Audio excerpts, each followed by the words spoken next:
Assalamualaikum warahmatullahi wabarakatuh. Sekarang kita berada di masjid,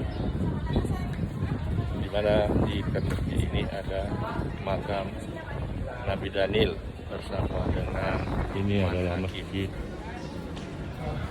di mana di dekat masjid ini terdapat kuburan Nabi Daniel.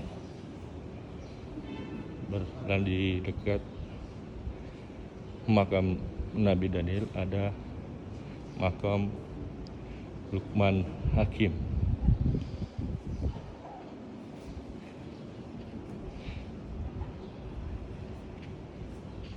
Ini jalan menuju ke makam Nabi Daniel dan Luqman Hakim.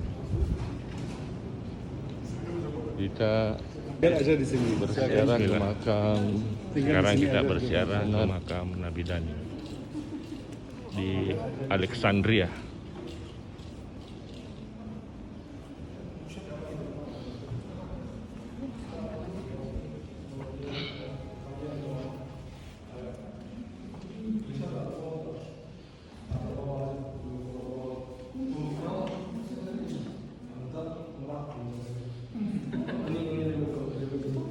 Kenapa?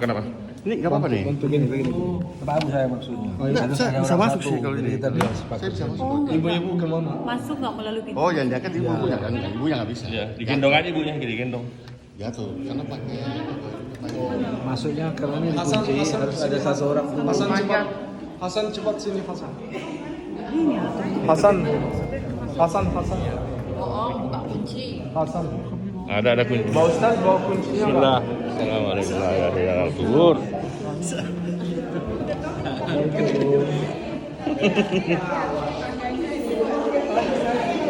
Bara. Ya, Berhasil ya prank. balik. Kuat sih. Bau. Jati.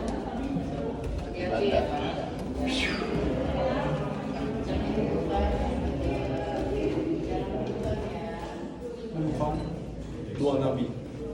Yang pertama kita sudah tahu ceritanya, yaitu bernama Daniel.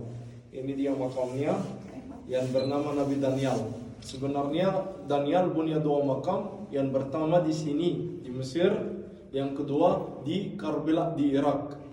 Dulu orang Syiah, orang Iran bersiap kalau gak turun hujan, mereka keluarin jasad Daniel biar turun berkah dari langit. Maka ada hadis dari Nabi Muhammad SAW, siapa yang akan menemukan jasad saudara saya Daniel dan akan makamkannya akan mendapatkan surga. Yang menemukan jasad Daniel dikatakan Abu Musa al-Ash'ari, salah satu sahabat Nabi Muhammad SAW. Jadi yang mana yang benar? Wallahu a'lam. Ya, yang jelas kita sudah tahu cerita Daniel, ada ikatan dengan hadis Nabi, la taqumu sa'ah hatta yadkhulul muslimin wal muslimuna Roma. Tidak akan terjadi hari kiamat sampai orang Islam dan agama Islam masuk Roma dan menghancurkan kaki yang dari besi, yaitu adalah gereja Vatikan di Roma. Ya, lalu yang kedua, yang kecil yang di belakang ibu-ibu ini adalah makam bukan seorang nabi, tapi kata Al-Quran namanya Luqmanul Hakim, yaitu dia dapat penghargaan sampai namanya diabadikan di Al-Quran karena beliau punya nasihat dan mau'izat untuk anak-anaknya. Luqman orangnya pendek, orang Afrika hitam, katanya orang Habasya atau Sudan. Orangnya tingginya nggak sampai 155. Ya, jadi orangnya pendek dan ini adalah makamnya Luqmanul Hakim. Dia punya nasihat-nasihat yang luar biasa yang kita harus sebagai orang tua ajarkan dan didikkan anak-anak kita dari nasihat Luqman. Salah satunya ya bunayya la tusyrik billahi innasyirka la zulmun azim sampai seterusnya.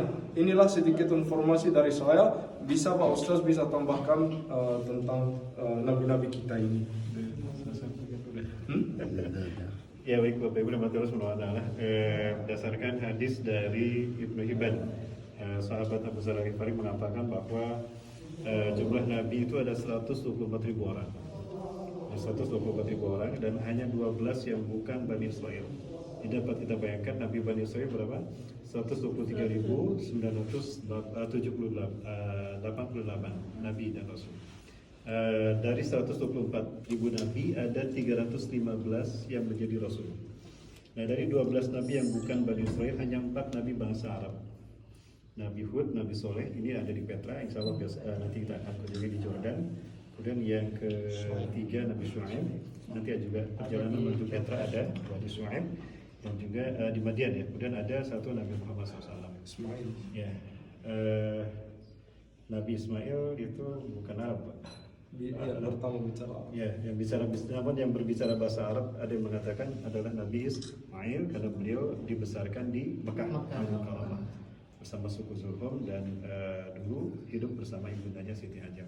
Baik, ayah bunda rahmati Allah Subhanahu wa taala, kita sudah berbicara tentang Nabi Daniel, nabi yang setiap doa-doanya itu memang Allah ijabah.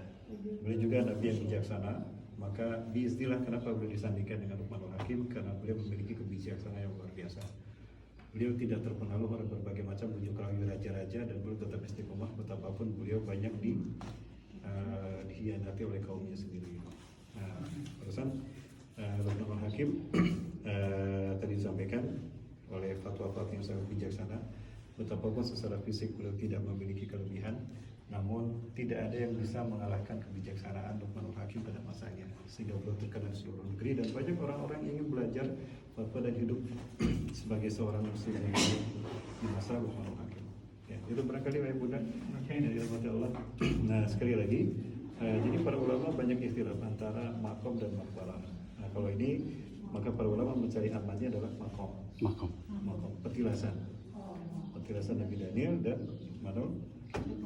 Ya, sehingga karena kemuliaannya Allah pun memuliakan beliau sehingga menjadi nama dari surat di dalam Al-Quran, Luqmanul Hakim.